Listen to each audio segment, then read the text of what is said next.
Hey folks, it's Frithgar here, how you doing? Welcome back to our crazy farming simulator series. Being a little bit careless, but I know what we can do. If I go out like this and then spin round, we can do this with the cows and, well, possibly the chickens as well, because chickens do make some decent money. But mostly I'm thinking the cows we can do it because we can get the next stage up for the bottled milk factory.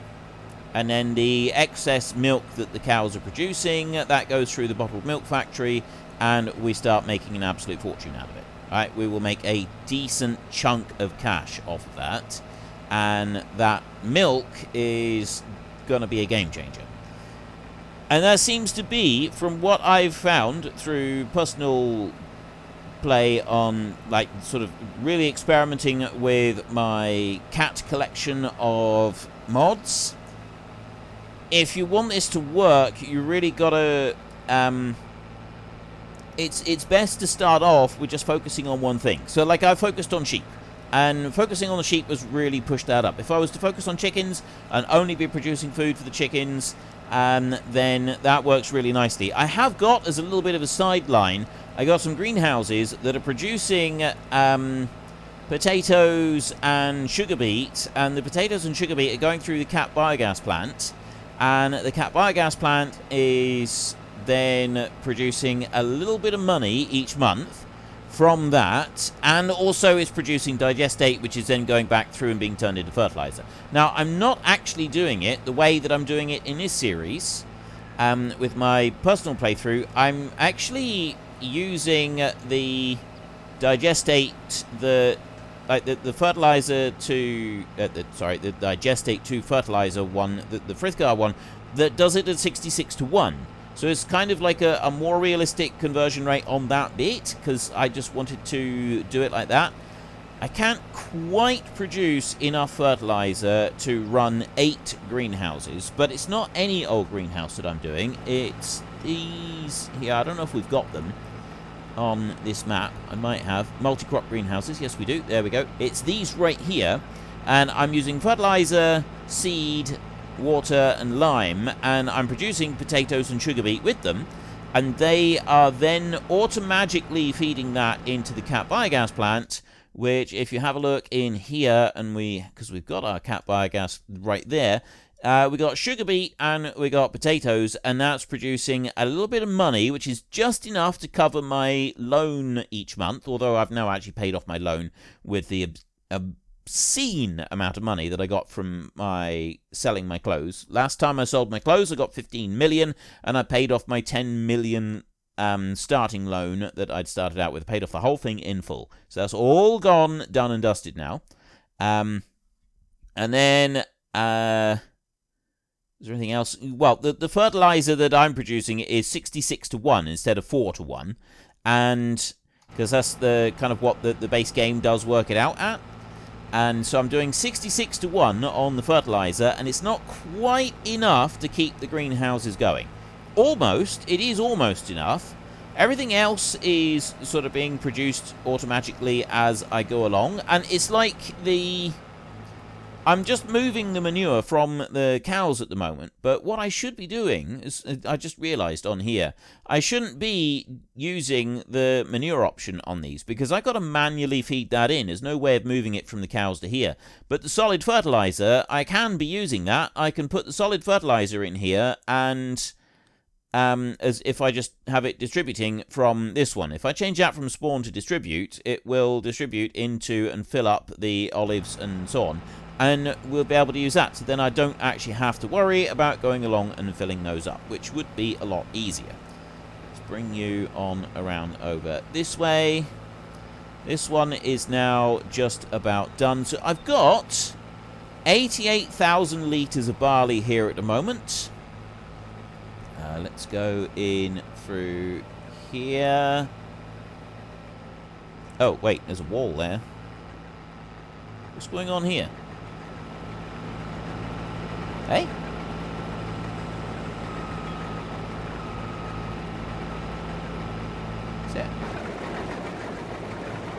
Why is that? There shouldn't be anything in here because I've removed it. Or is that down there? Oh! Okay, I didn't see that coming. So there is actually a low-level piece in here. I think that's really cool. So you got like a low-level shrub that goes through there. That's really awesome. That is. I like that. The attention to detail on this map is amazing. It really is. That's absolutely brilliant. I would have had no idea that that was even in there, but it is. Here it is. We've seen it firsthand, and it is glorious. It's wonderful. It's amazing. So these fields here, like I really like going around all these small fields, but I feel it's going to get tedious constantly going around all these small fields. So maybe we should have a little bit of a campaign against the countryside and just remove everything. Because we can remove the fences, we can go through the chainsaw, we can remove all the hedgerows, and then everything is a whole lot bigger scale than it is right now, and then we have access to the massive combines. But at the same time, I'm kind of thinking that maybe we should postpone that a little bit, and we will wait, and we'll do that a little bit later on when we've got some more money, and we can actually justify getting the bigger combine. The other thing that I've been doing on my own playthrough is I changed the value of the land. You can do that if you go into the map XML files, you go to farmland, and right at the very top there is a little setting that you can tweak if you want to that says land value. And you can, it's set at whatever, it's normally like 50,000 euros or dollars or whatever, 50,000 per hectare. And so I changed it on mine because I thought I'd like it a little bit more challenging, so I want, you know, just make stuff a little bit more expensive. And I changed mine to 300,000, so it's 5 times more expensive than what the base game would have it. And I'm actually finding that that's a really, really good change to make. It just adds a little bit more of a challenge, but it's not like an obscene challenge. It's just enough to tweak it to keep it quite interesting. So land is much more expensive, and you've really got to carefully plan if you're going to be buying land or if you're going to be buying machinery, because obviously like land is very expensive, and you need to be absolutely certain that you want that piece of land. At 300,000 euros per hectare, it becomes kind of crucial that you don't overspend, and you make absolutely certain that you really, really, really do want that piece of land. And I'm absolutely loving the playthrough having the land at that kind of price. And I didn't think that I would, to be honest. I was kind of like, yeah, I don't know about this. I'll try it, but it might be a little bit too much. It might end up being sort of a bit too excessive for me, but no, it's not. It's absolutely glorious. So if you're looking for some additional challenge in any game, even if you don't play super crazy like this, and you don't particularly like this style of gameplay for yourself, and which is fine. I know a lot of people don't. Some of you watch this because you like to see what I'm going to do, but you don't actually like playing this way yourself. That's absolutely fine. The thing with the increased value of the land is that you can set that to whatever you want. So it's kind of like as realistic or unrealistic as you like. You know, if you want a real challenge, you could set it to 1 million per hectare, and it's in the map folder. So just the map for whichever one you've chosen to play on, and it's quite an easy adjustment to go and make as well. It's not something that is excuse me, it's not something that is difficult or complicated to go and do. Right, we have finished all of that. I'm going to pop that one out like that. I'm going to go and get our tractor that is parked up here, because I did wonder about whether or not I would need to empty him or not, but we didn't. So if you kind of want to do something like that, go for it. Just make that little change, and then you've got a map where the land value is increased astronomically. And I've done mine times 5. So now, if I want to go and buy anything, it's 5 times the price of what you would otherwise be paying.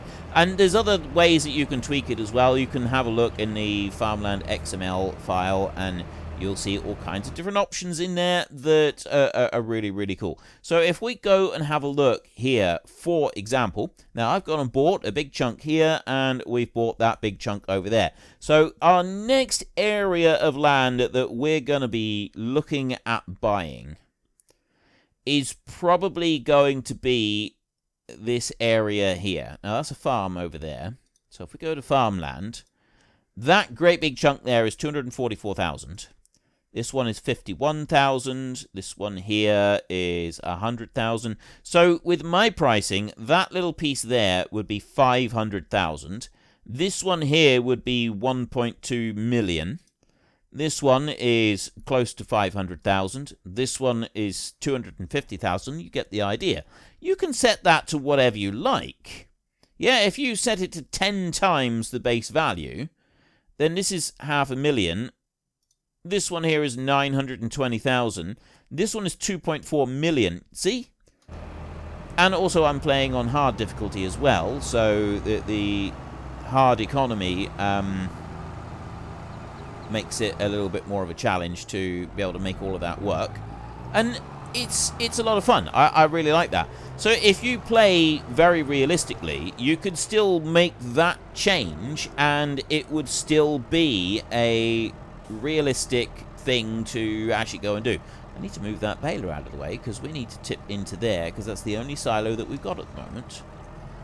So you can still play realistically and have increased land value, and it really give you an additional bit of challenge for your gameplay, and it can help sort of extend it out a bit. For those of you, because I've had people on our Discord asking for ideas for just making the gameplay a little bit more challenging.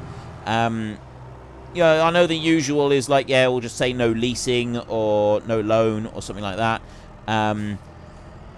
Realistically, if you've got a big farm and you want to play realistically, no loan is... maybe that's realistic. Maybe you could do that. No leasing, yeah, again, maybe you could argue that it's a bit realistic, but it's not particularly realistic to have no loan available anywhere, or to have no... am I going to fit all that in? Yeah, I am.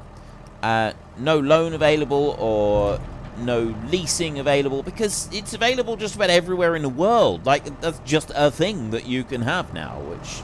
so it's not particularly realistic. We've got 123 out of 800,000 litres total capacity. So the wheat that we're going to get next, that's going to be put into the mill, and that will be ground up into flour. We've got that right there that we want to get for chickens. And the chicken pen that we can get is... where? Small... where is it? Oh, not past it. Right, premium animal barn. It's that one. Cat, open chicken coop, 5,000 chickens, I said could go in here. So that one is 1.1 million, which means I need another 350,000 to be able to buy that one. Production, then, on the factory. So we've currently got the milk factory, and the milk factory is running all right at the moment. We don't really need to worry about it too much. Cat bottled milk plant. It's the Cat 5 bottled milk plant. That one is 1.5 million. So it's basically we've got to choose between this or a chicken pen as the next thing that we get. We could go with getting the... let's put that one in. We could go with getting the... can I fit in here? I got no chance of fitting in there. I actually need to get a trailer to put this header on, don't I? It's the only way I'm getting in there. Unless I can go down the road... and we can go in... can I... can't go in there. Going down the road is going to be difficult anyway. I might be able to squeeze in. I can get in here, I think. There we go. Right. We go in this way. Yeah, it's... what was I saying? Oh, yeah, we basically got to choose between chickens or the milk. And I think we'll go with the chickens, because the milk at the moment, we're kind of dealing with it as... like, it seems to be dealing with it all right. If we go and have a look in here, like, I've put in the milk for today. Where is the bottled milk? That'll be up near the top, won't it? Bottle of milk right there. 96,000. Okay. Not dealing with it very well. 24,000 cycles a month, but it doesn't seem to be cycling through fast enough.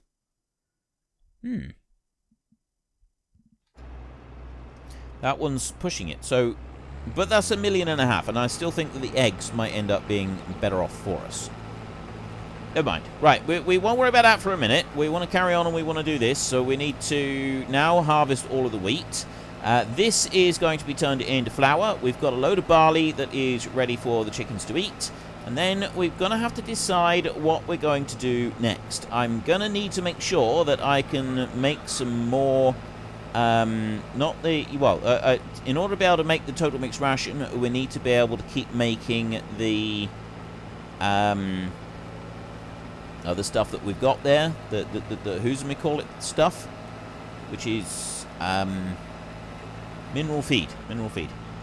We've got the mineral feed in here, and we're slowly running out of ingredients for this. Now, I've got some mineral feed already in the mixer thing. Oh, wait a minute. I got 48,000 litres in there.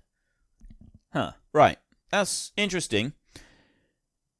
I've got... the 48,000 litres there is actually only enough to make just under 1 million litres of total mixed ration. I thought it would have been more than that, but I was wrong. So, gonna need to be able to make more mineral feed, because we want to be able to make that. I'm not buying that stuff in. I'm only going to be making it, which means I have to have beans, I have to have sugar beet, I have to have, what else was it? I need sugar beet, beans, sunflowers, and canola. I have to have all of them. So we're going to need to grow all 4 of those crops. And I'm going to need a load of barley being grown if I'm going to be having chickens, which means that I've got to divide this up accordingly. So how are we going to make everything fit into our fields? I'm kind of thinking that what we do is everything on this side of the river will be barley, following the wheat, and over on the other side of the river, on our arable land over there, we will divide it between the 3 crops. So we'll have sunflowers, we'll have beans, and we will have canola. And sugar beet as well. Because we need sugar beet as well, don't we? Right, so we want 4 crops over there. We're going to need a lot of land. We won't need very much land for the sugar beet. That won't take up very much at all. We can have 1 field for that. But the rest of it, that does take up more land. So maybe we don't want to have everything over this side as barley. Maybe we want to have some of the fields, like 2 fields for barley and 1 field for... because we did that big long field over there for sunflowers last time. So maybe we could do that field as canola. These other 2 fields here that I'm currently... this one and the one next to all of our buildings, that can be barley for the chickens. And then sugar beet, beans, and sunflowers over the other side of the road. This is going to be a difficult one. We'll see how much wheat we get to start with. Obviously, the wheat does yield a little bit more than barley, but it's not like a huge amount more, and that'll give us a bit of an idea as to how much we will need if we're going to be going down the route of getting the chickens already. And I really am thinking that chickens would be a good idea. We get the chickens, like, this was the whole idea of getting this set up, because we know that chickens pays well. However, the one restraint that we've got now, the one restriction that we've got, is with this playthrough, everything has to be processed at least once. You can't just go and sell. So like the milk, for example, I can't just go and sell the milk. I have to bottle it first. The eggs, I can't just go and sell eggs. Now, if there was a way to put the eggs, say, if there was a factory that put eggs through a plant, I thought there was a little bit of stuff over here, but there's not. If there was a way to put the eggs through a plant that put them into cartons, that would actually be really cool. I think that would be like a really cool mod. So it'd be kind of like the bottled plant, the bottled milk plant, but it's like cartons of eggs. And I think that would actually be a really, really cool little mod to have, if I could find something like that. It would also mean that we can sort of do something a bit more with our eggs. Failing that, we do have the mayonnaise factory. Now, the mayonnaise factory does use up the eggs, but it doesn't quite use them as fast as I would like. It definitely didn't in the last series. Like, we did have a little bit of an issue with the eggs not being used up quite as quickly as we could have wanted, I suppose, in that one. I mean, it didn't really matter in that one because we were selling the eggs directly. But it would be easier for us if the mayonnaise factory was able to process them a little bit faster. And I'm kind of thinking that to run them a bit faster, well, we're just going to have to go with the Cat 5, aren't we? Which is hideously expensive. Unfortunately, the Cat 5 mayonnaise plant is 6 million euros. So that one's a little bit down the line. The bottled milk plant is going to have to come before that. But there is the Cat 5 biogas plant. Maybe we could do potatoes or something through that one. I'm really not sure. Like,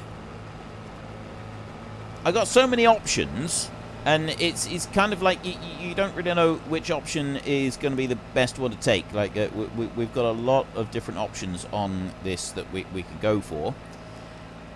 I might need to make a couple of slight tweaks to the mayonnaise. A few people did say that they thought that perhaps I wasn't, I had the mayonnaise priced wrong, or maybe I wasn't getting enough mayonnaise from the eggs, and that, like, I should be using it up a little bit faster. So I might take a look at that and just see if it needs to be tweaked a little bit. And honestly, at the moment, I'm really not sure. I'll take a look at that and we'll kind of see how it works out. Now, at the moment, we have got almost 75,000 litres of wheat that have come off of this, and I haven't even gotten into the last field. So I'm thinking that this side of the river is going to yield quite a bit more than the other side of the river. We had about 125,000 litres, didn't we? And I've still got one full field to go here, and we're going to be about 80,000, maybe a little bit more than that, once I have finished up these two. So 80,000 litres of wheat. Yeah, 81,000.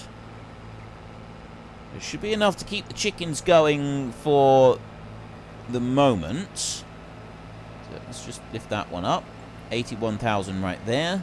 So I'm just kind of thinking, like, if we do this all with barley, then that's kind of about what we'll end up with, because right now we have got barley. If we go up here and have a look, 123,000.